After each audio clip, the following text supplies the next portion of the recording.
Bonjour à tous. Alors, je viens de m'apercevoir une chose, c'est que en remontant les moslots dans le variateur, le contrepoids tape dans la joue mobile.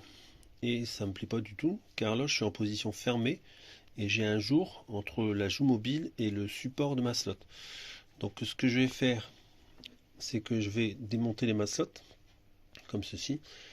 Je vais virer le bombé qu'il y a sur le dessus de la maslotte, c'est des maslottes d'origine bien sûr.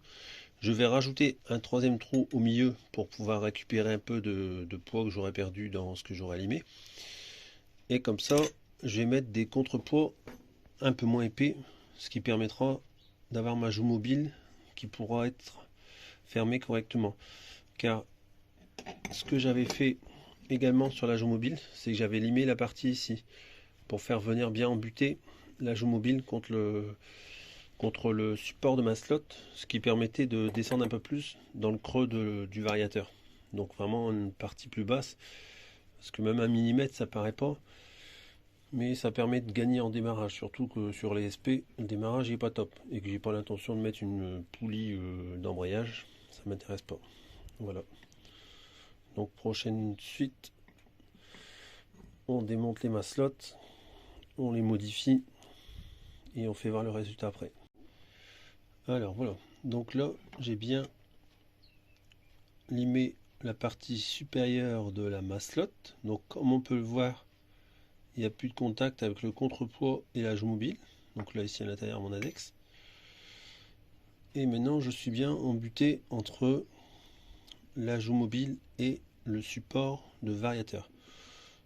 Donc ce que j'ai fait également, c'est que j'ai repassé un coup de taraudage dans les filetages jusqu'au bout. Parce qu'à savoir que d'origine ils ne sont pas taraudés jusqu'au bout. Donc là je leur ai remis un coup de tarot de 4 mm. Donc c'est du 4 mm pour les tarots. Donc j'ai repassé un coup de tarot de 4 mm dans les deux trous. Donc là il me reste encore à faire un trou ici au milieu pour faire un troisième contrepoids. Comme ça si jamais j'ai trop perdu dans la partie ici que j'ai limée, je la récupérerai dans les contrepoids et en plus ça me permet de faire un meilleur réglage. À savoir que ce variateur ne sera pas monté sur une configuration d'origine, il y aura un kit 65 RSAL en T6 avec une culasse boost. Donc on va dire il y aura quand même du réglage moteur à faire, quoi. C'est pas un moteur d'origine. Donc c'est pour ça que je fais ces modifications là sur ce variateur. Et que je peux me permettre de réduire la taille de la maslotte, ce ne sera pas gênant pour le réglage moteur, au contraire. Donc là voilà, c'est un petit peu plus joli que l'origine. Donc comme on peut voir ici, j'ai retiré quand même une bonne partie et j'ai remis à plat la partie supérieure. Donc voici une petite vue avec la maslotte qui a été taraudée au milieu pour y mettre le troisième contrepoids. Donc voilà, vous voyez ça passe et il n'y a pas de contact avec la joue mobile également forcément vu que j'ai précédemment réduit la maslotte.